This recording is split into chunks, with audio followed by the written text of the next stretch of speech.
رسول اللہ صلی اللہ علیہ وسلم کی تعریف و توصیف کا موقع ہے۔ بس یہ سمجھ لیجئے کہ رسول اللہ صلی اللہ علیہ وسلم کی کما حقہ تعریف کرنا یہ کسی بھی انسان کے لیے ممکن نہیں، چاہے کوئی کتنا ہی عقل مند ہو، دانشور ہو، پڑھا لکھا ہو، کتنا ہی بڑا عالم ہو، رسول اللہ صلی اللہ علیہ وسلم کو کما حقہ جانتا نہیں، اور جب جانتا نہیں تو تعریف کرنا ممکن نہیں۔ اب رسول اللہ صلی اللہ علیہ وسلم کو جانتا کیوں نہیں ہے کوئی انسانوں میں سے؟ کیونکہ رسول اللہ صلی اللہ علیہ وسلم کی مبارک ذات کے دو نمایاں پہلو ہیں۔ رسول اللہ صلی اللہ علیہ وسلم کا ایک پہلو یہ ہے کہ آپ اللہ کے رسول ہیں۔ اس پہلو سے ہم رسول اللہ صلی اللہ علیہ وسلم کے بارے میں کچھ باتیں جانتے ہیں۔ ہمیں پتا ہے کہ رسول اللہ صلی اللہ علیہ وسلم اللہ کے آخری نبی بن کر تشریف لائے، تو اس حوالے سے ہم رسول اللہ کی تعریف کر سکتے ہیں۔ ہمیں پتا ہے کہ رسول اللہ صلی اللہ علیہ وسلم تمام جہانوں کے لیے رحمت بن کر آئے، اس اعتبار سے ہم رسول اللہ صلی اللہ علیہ وسلم کی تعریف کر سکتے ہیں۔ ہمیں پتا ہے کہ رسول اللہ صلی اللہ علیہ وسلم اللہ تعالیٰ کا دین اس دنیا میں نافذ کرنے کے لیے آئے بطور قانون کے، تو اس اعتبار سے ہم رسول اللہ صلی اللہ علیہ وسلم کی تعریف کر سکتے ہیں۔ ہمیں پتا ہے کہ رسول اللہ صلی اللہ علیہ وسلم انسانوں کو جبر و استبداد کے پنجے سے نجات دلوانے کے لیے تشریف لائے، تو اس اعتبار سے ہم رسول اللہ صلی اللہ علیہ وسلم کو تھوڑا سا جانتے ہیں۔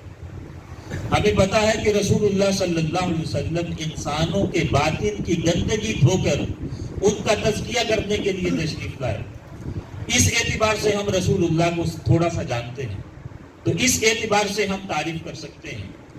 لیکن رسول اللہ صلی اللہ علیہ وسلم کی شخصیت کا جو دوسرا پہلو ہے وہ رسول اللہ صلی اللہ علیہ وسلم کی بے مثال عبدیت ہے، بے مثال عبد ہونا ہے۔ رسول اللہ صلی اللہ علیہ وسلم کی رسالت، ہم عام طور پر ہم رسول اللہ کی رسالت کے بارے میں سنتے ہیں، اسی کے بارے میں پڑھتے ہیں، لیکن رسول اللہ صلی اللہ علیہ وسلم کی عبدیت جو رسول اللہ صلی اللہ علیہ وسلم کے لیے آپ کی رسالت سے اونچا مقام ہے، اس اعتبار سے ہم رسول اللہ کے بارے میں کچھ بھی نہیں جانتے۔ کیونکہ رسالت میں کیا ہوتا ہے، سمجھنے کی بات ہے تھوڑی سی۔ رسالت میں یہ ہوتا ہے کہ رسول تنزل فرماتا ہے بندوں کی طرف، رسول بندوں سے رابطے میں ہوتا ہے جب وہ رسالت کے مقام پر، اور جب اس کی شان عبدیت کا جلوہ ہو تو رسول کا رابطہ پھر اس وقت اللہ تعالیٰ سے ہوتا ہے۔ اب اللہ تبارک و تعالیٰ سے رابطہ کرنے کے لیے کیا کمالات رسول اللہ صلی اللہ علیہ وسلم کی ذات میں ہیں کہ ان سے اللہ رابطہ کرتا ہے۔ اللہ تبارک و تعالیٰ نے ان کو اپنے دین کا آخری پیغام بھیجنے کے لیے چنا۔ آخر کون سی خصوصیت تھی رسول اللہ صلی اللہ علیہ وسلم میں، اس اعتبار سے ہم رسول اللہ کے بارے میں کچھ بھی نہیں جانتے۔ اسی لیے جتنے بھی رسول اللہ صلی اللہ علیہ وسلم کی تعریفیں کرنے والے لوگ اس دنیا میں ہوئے اور قیامت تک ہوں گے، وہ محض آپ کی شان رسالت ہی کے بارے میں کچھ جملے بول سکے۔ رسول اللہ صلی اللہ علیہ وسلم کی جو شان عبدیت ہے وہ انسانوں کی عقل سے برا ہے۔ انسان اس کو نہیں سمجھ سکتے کہ رسول اللہ صلی اللہ علیہ وسلم کا مقام عبدیت کیا ہے۔ اللہ تبارک و تعالیٰ جس سے رابطہ کرے اس کا مقام کوئی اور کیسے سمجھ سکتا ہے؟ کوئی اور وہی سمجھ سکتا ہے جس دوسرے سے بھی اللہ تبارک و تعالیٰ رابطہ کرتا۔ تو نبی کا اصل مقام دوسرا نبی ہی سمجھ سکتا ہے، غیر نبی کے سمجھنے کی بات نہیں ہے کہ نبی کس اونچے مقام پر ہوتا ہے کہ اس کے اندر وہ صلاحیتیں ہوتی ہیں، وہ قابلیت ہوتی ہے کہ اللہ تبارک و تعالیٰ اپنی مخلوق میں سے اس کو منتخب کرتا ہے اپنا نمائندہ بنانے کے لیے، اپنا حقیقی خلیفہ بنانے کے لیے۔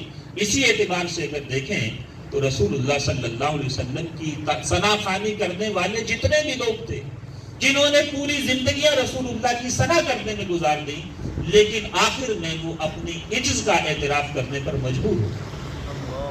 مثال کے طور پر حضرت حسان بن ثابت رضی اللہ تعالیٰ عنہ آپ سب جانتے ہیں رسول اللہ صلی اللہ علیہ وسلم کے صحابی ہیں، رسول اللہ صلی اللہ علیہ وسلم کے درباری شاعر، جن کے لیے خود رسول اللہ صلی اللہ علیہ وسلم مسجد نبوی میں ممبر رکھواتے تھے، اور وہ اس ممبر پر بیٹھ کر رسول اللہ صلی اللہ علیہ وسلم کی تعریف و توصیف کرتے، کافروں کو جواب دیتے، اور رسول اللہ صلی اللہ علیہ وسلم ان کے لیے دعا فرماتے کہ اللہم ایدہ بروح القدس، کہ اے اللہ روح القدس کے ذریعے میرے حسان کی مدد فرما۔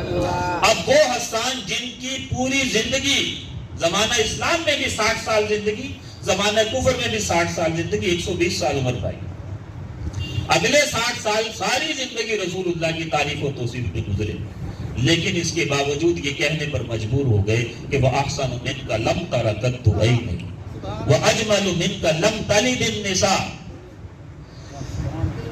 کہ یا رسول اللہ صلی اللہ علیہ وسلم آپ سے زیادہ خوبصورت کسی آنکھ نے دیکھا ہی نہیں، وَأَحْسَنُ مِنْكَ لَمْ تَرَ قَطُّ عَيْنٌ، آپ سے زیادہ حسین کسی آنکھ میں دیکھا ہی نہیں، وَأَجْمَلُ مِنْكَ لَمْ تَلِدِ النِّسَاء، اور آپ سے زیادہ خوبصورت کسی ماں نے جنا ہی نہیں، خُلِقْتَ مُبَرَّأً مِنْ كُلِّ عَيْبٍ کَأَنَّكَ قَدْ خُلِقْتَ كَمَا تَشَاءُ، کہ اے اللہ کے نبی میں آپ کی کیا تعریف کروں، کون سی خوبی آپ کی بتاؤں کہ رسول اللہ صلی اللہ علیہ وسلم کے اندر فلاں عیب نہیں ہے، فلاں عیب نہیں ہے، فلاں عیب نہیں، خُلِقْتَ مُبَرَّأً مِنْ كُلِّ عَيْبٍ، اے اللہ کے نبی آپ تو ہر عیب سے پاک پیدا کیے گئے، کیسے ہر عیب سے پاک پیدا کیے گئے، فرمایا کَأَنَّكَ قَدْ خُلِقْتَ كَمَا تَشَاءُ، گویا کہ اللہ تعالیٰ نے آپ سے پوچھ کر آپ کو بنایا ہے، جیسا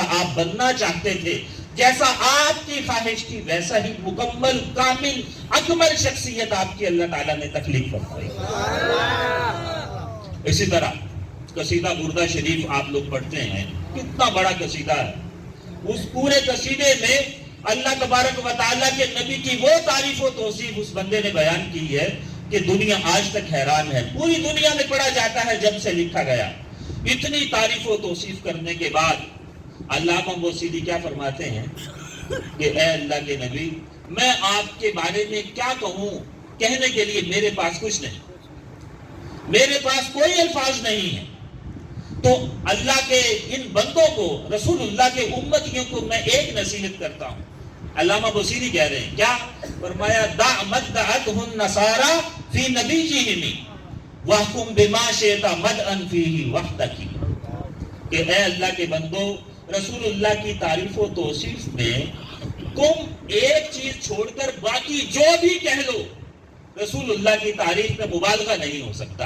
چھوڑنا کیا ہے کہ ایک رسول اللہ کو خدا نہیں کہنا، خدا کا بیٹا نہیں کہنا، ان دو باتوں کے علاوہ باقی تم جو بھی رسول اللہ صلی اللہ علیہ وسلم کی تعریف میں بول دو، رسول اللہ کے مرتبے تک تمہاری تعریف نہیں پہنچ سکتی۔ دعمت دعتہ النصارى فی نبیہم، جو چیز عیسائیوں نے اپنے نبی کے بارے میں کہی تم اپنے نبی کے بارے میں نہ کہنا، اور اس کے علاوہ فرمایا وَحْكُمْ بِمَا شَئْتَ مَدْعًا فِيهِ وَحْدَكِ، عقل مندی سے کام لیتے ہوئے جو مدح کر سکتے ہو، جو تعریف کر سکتے ہو کر ڈالو، رسول اللہ تمہارے خیال سے اونچے ہی رہے گا۔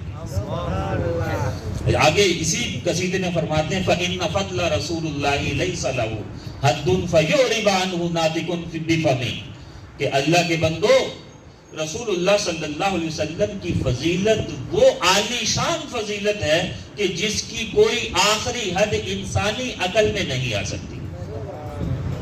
وَإِنَّ فَضْلَ رَسُولَ اللَّهِ لَيْسَ لَهُ حَدٌّ فَيُعْرِبَ عَنْهُ نَاطِقٌ بِفَمِهِ، کہ منہ سے بولنے والے جتنے بھی جاندار اللہ نے پیدا کیے، سب سے زیادہ زبان کا فصیح، سب سے زیادہ زبان کا ماہر، سب سے زیادہ علم کا عالم بھی کوئی ایسا منہ سے بولنے والا ماں نے نہیں جنا جو رسول اللہ صلی اللہ علیہ وسلم کے فضائل کو مکمل طور پر بیان کر سکے۔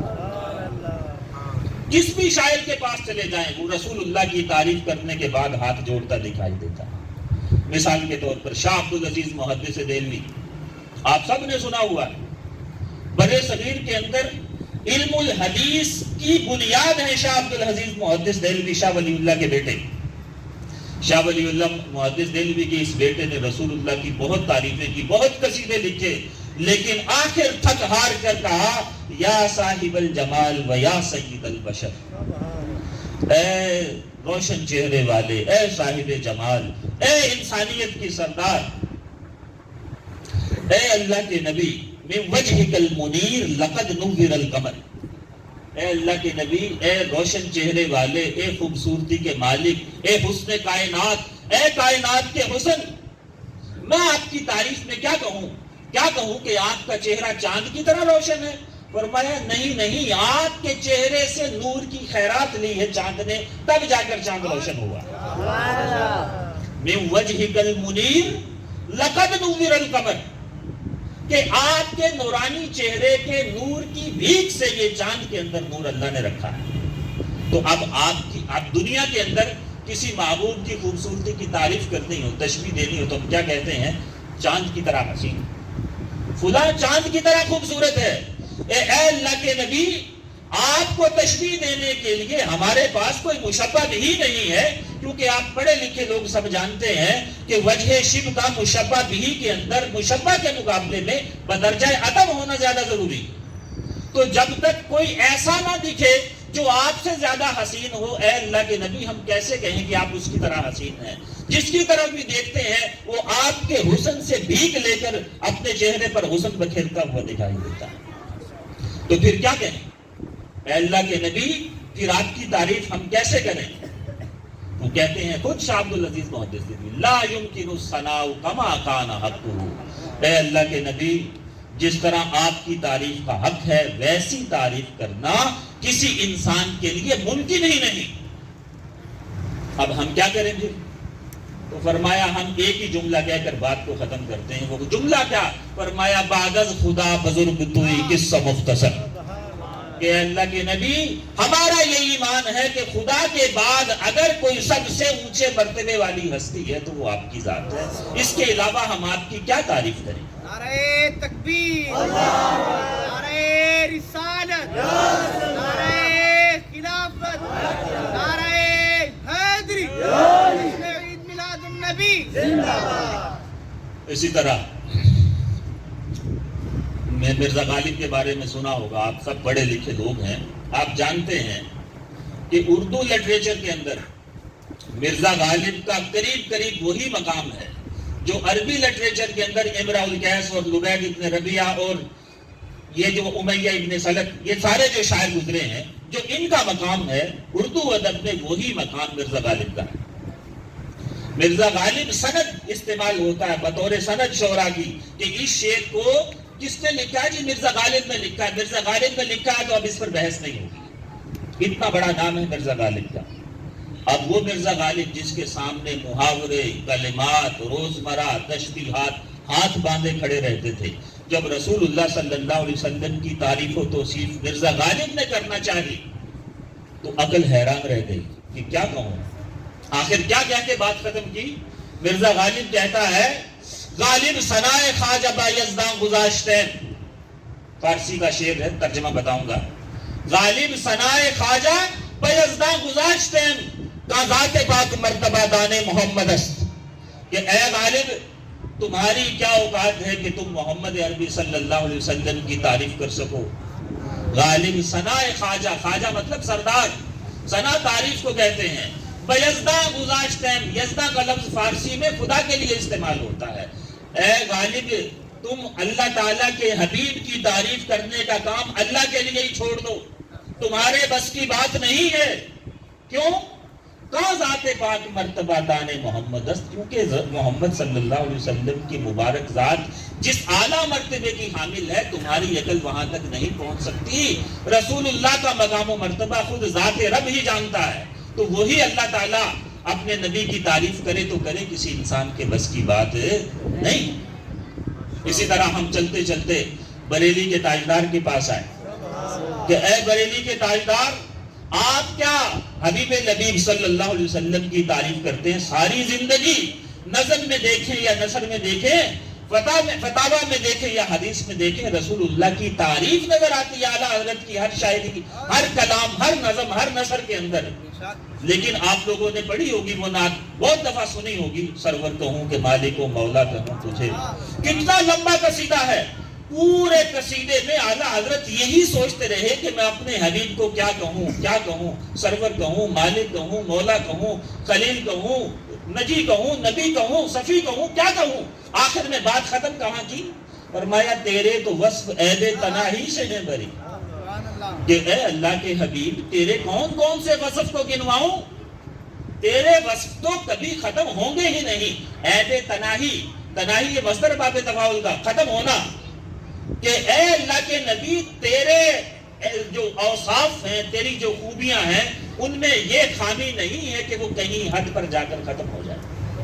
ہماری عقل اس حد کو نہیں پہچان سکتی۔ حیران ہوں میرے شاہ، میں کیا کیا کہوں تجھے، کہنے کو کچھ ہے ہی نہیں، الفاظ ساتھ چھوڑ دے۔ پھر کیا کہا؟ لیکن رضا نے ختم سخن اس پہ کر دیا۔ لیکن اب بات تو ختم کرنی ہے، قصیدہ تو آخر میں نے اینڈ تک پہنچانا ہے، تو کیسے پہنچایا؟ لیکن رضا نے ختم سخن اس پہ کر دیا، خالق کا بندہ خلق کا آقا کہوں تجھے۔ لیکن اے اللہ کے نبی میں ایک ہی بات جان پایا ہوں کہ آپ اللہ کی مخلوق کے آقا اور اللہ کے بندے ہیں۔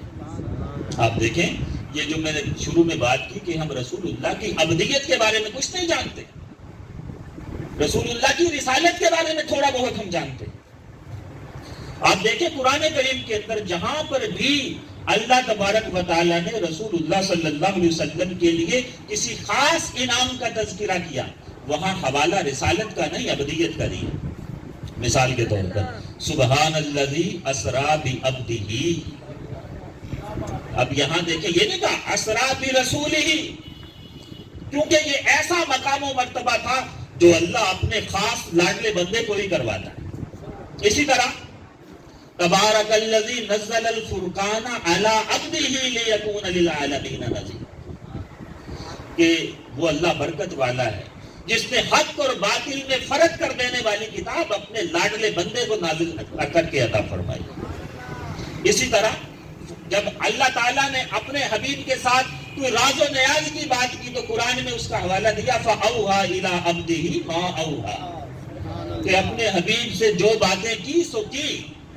تو یہ عبد اور عبدہ کا فرق جو ہے اگر نظر میں رہے تو یہ بات آپ سمجھ جائیں گے کہ ہم رسول اللہ صلی اللہ علیہ وسلم کی تعریف کرنے کے قابل نہیں ہیں۔ ہم تو کیا دنیا کے تمام دانشور مل جائیں تو رسول اللہ کی تعریف کا ایک چیپٹر مکمل نہیں ہو سکتا۔ وہ ایک مشہور شعر ہے نا، زندگیاں ختم ہوئی اور قلم ٹوٹ گئے، تیرے اوصاف کا ایک باب بھی پورا نہ ہوا۔ وہ علامہ اقبال رحمۃ اللہ علیہ فرماتے ہیں اسی عبد اور عبدہ میں فرق کرتے ہوئے فرماتے ہیں عبد دیگر عبدہ چیزیں دیگر، ما سراپا انتظار او منتظر، کہ اللہ کے بندو تم سارے عبد ہو اور وہ رسول اللہ صلی اللہ علیہ وسلم کیا ہے؟ وہ عبدہ ہیں۔ تو اب فرق کیا ہے جی عبد میں اور عبدہ میں؟ فرمایا فرق سیدھا سیدھا ہے، ما سراپا انتظار، تم ہر وقت اللہ تعالیٰ کی نگاہ کرم کے انتظار میں ہو کہ کب اللہ تبارک و تعالیٰ کی نگاہ کرم تمہاری طرف متوجہ ہو۔ اور وہ عبدہ کیا ہے؟ وہ منتظر، اللہ کی رحمت خود اپنے محبوب کا انتظار کرتی، خود جبریل کو بھیجتا ہے کہ جبریل جاؤ میرے بندے کو لے کر آؤ۔ تو یہ فرق ہے عبد میں اور عبدہ میں۔ تو ہم تو ٹھہرے عبد، اور عبد بھی خالص اللہ کے عبد بننے کے لیے ہم تیار نہیں۔ ہم میں سے کوئی اپنی خواہشات کا بندہ ہے، کوئی شیطان کا بندہ ہے، کوئی مال کی محبت کا بندہ ہے، کوئی اپنے نفس کی شرارتوں کا بندہ ہے، اور وہ کس کے بندے؟ عبدہ ہیں۔ نہ وہ عبد درہم ہے، نہ وہ عبد دینار ہے، نہ وہ عبد ہوا ہے، نہ وہ عبد دنیا ہے، وہ عبدہ ہے، اللہ ہی کے بندے ہیں۔ تو رسول اللہ صلی اللہ علیہ وسلم کی تعریف کرنا میرے آپ کے بس کی بات نہیں۔ خود رسول اللہ صلی اللہ علیہ وسلم کی تعریف کرتے ہوئے بریلی کے تاجدار نے ہی دوسری جگہ کہا اے رضا خود صاحب قرآن ہے مداح حبیب۔ اے رضا اللہ تعالیٰ خود اپنے نبی کی تعریف کر رہا ہے، تجھ سے کب ممکن ہے پھر مدحت رسول اللہ کی؟ پھر تمہارے بس کی بات یہ نہیں ہے کہ تم رسول اللہ صلی اللہ علیہ وسلم کی شان کے بارے میں کوئی حق ادا کر سکو۔ تو پیارے اسلامی بھائیوں، رسول اللہ صلی اللہ علیہ وسلم کی تعریف و توصیف ہمارے لیے عین ایمان ہے۔ اب ٹائم تھوڑا ہے، اس لیے مزید اس بات پہ میں ختم کر کے اس بات کو کسی کنکلوژن کی طرف لے جاتا ہوں۔ رسول اللہ صلی اللہ علیہ وسلم کی آمد کی خوشی منانا مومن کے ایمان کی حرارت کے لیے ضروری ہے۔ اسی لیے الحمدللہ ہر مسلمان رسول اللہ صلی اللہ علیہ وسلم کی پیدائش پر خوشی مناتا ہے۔ خوشی منانا کیا ہے؟ خوشی ایک فیلنگ کا نام ہے، ایک کیفیت کا نام ہے۔ خوشی منانے کے لیے ضروری نہیں ہے کہ ہو سکتا ہے کسی نے جھنڈا نہ لگایا ہو سکتا ہے کسی نے بلب نہ لگائے ہو سکتا ہے کوئی جلوس میں نہ آیا ہو، لیکن رسول اللہ صلی اللہ علیہ وسلم کی آمد کا احساس کر کے اس کے دل میں جو خوشی کی کیفیات پیدا ہوئی ہیں اسی کا نام منانا ہے۔ عید جیسے ہم عید مناتے ہیں، عید الفطر ہے یا دوسری عید ہے، تو اس دن نئے کپڑے پہننے کا نام عید نہیں ہے، خوشی دل میں محسوس کرنے کا اور خوشی کو ظاہر کرنے کا نام عید ہے۔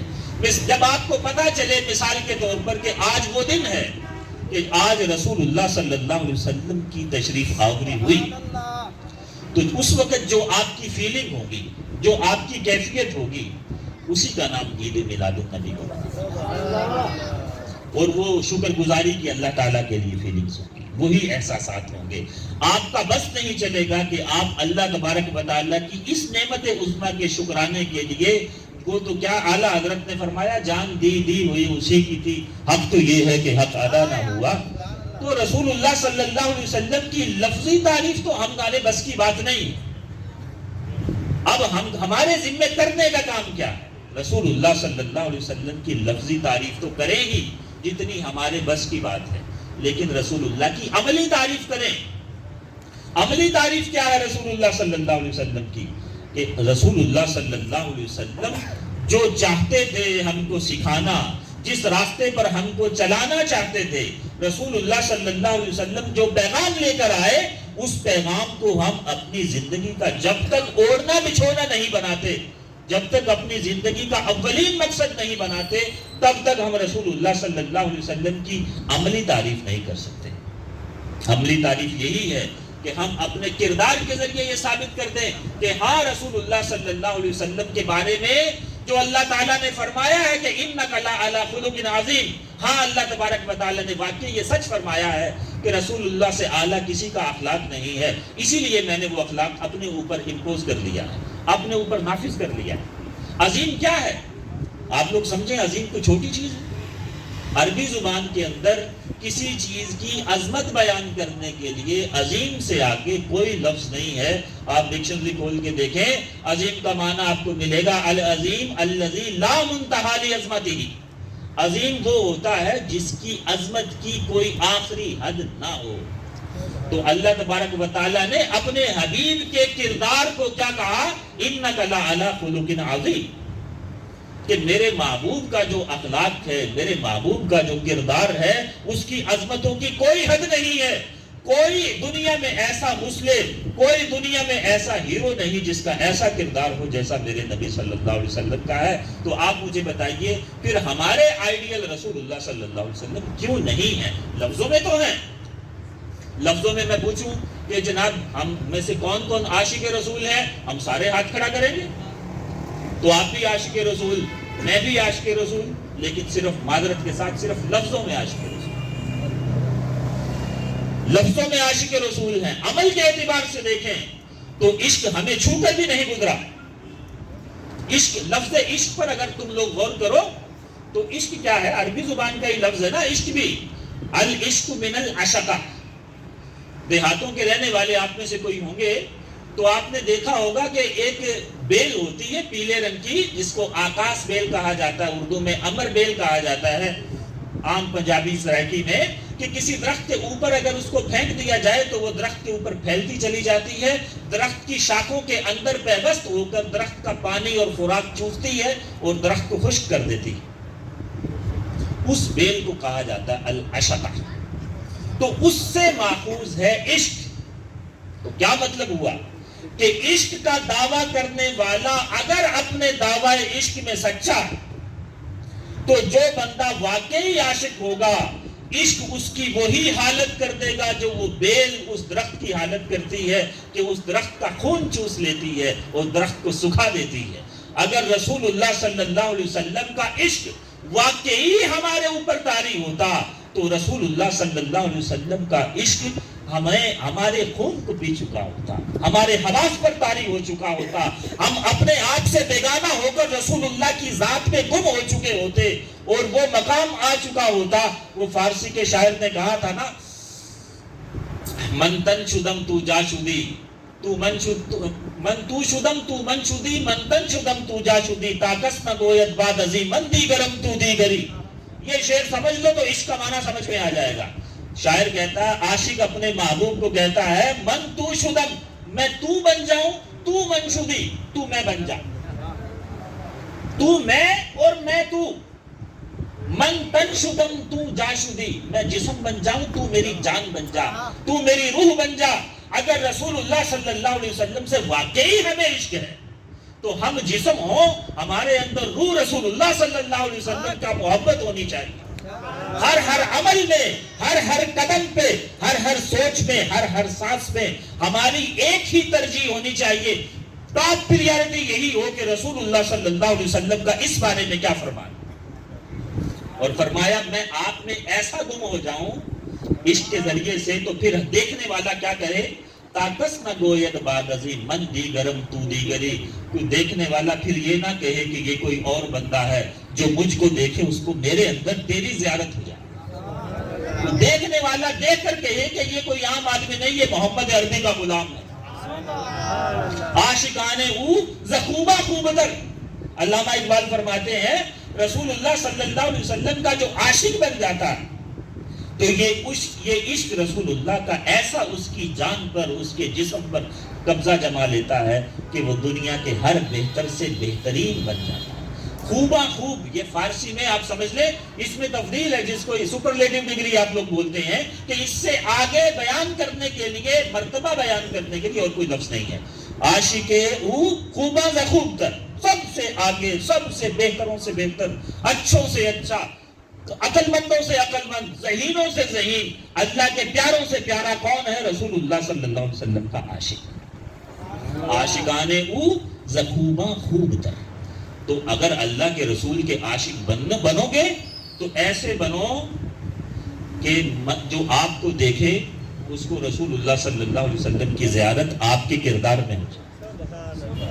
تو تب جا کے ہم یہ دعویٰ کر سکتے ہیں کہ جی میں عاشق رسول ہوں. یہ نہیں کہ اپنی مرضی کی جو آسان چیزیں ہم نے ڈھونڈ لی اور جناب انہی کو ہم نے دین سمجھ لیا اور سمجھ لیا کہ جناب میں نے یہ کر لیا, اب جناب والا جنت جو ہے اس میں میرا حصہ فکس ہو گیا. پیارے اسلامی بھائیو, ایسا نہیں.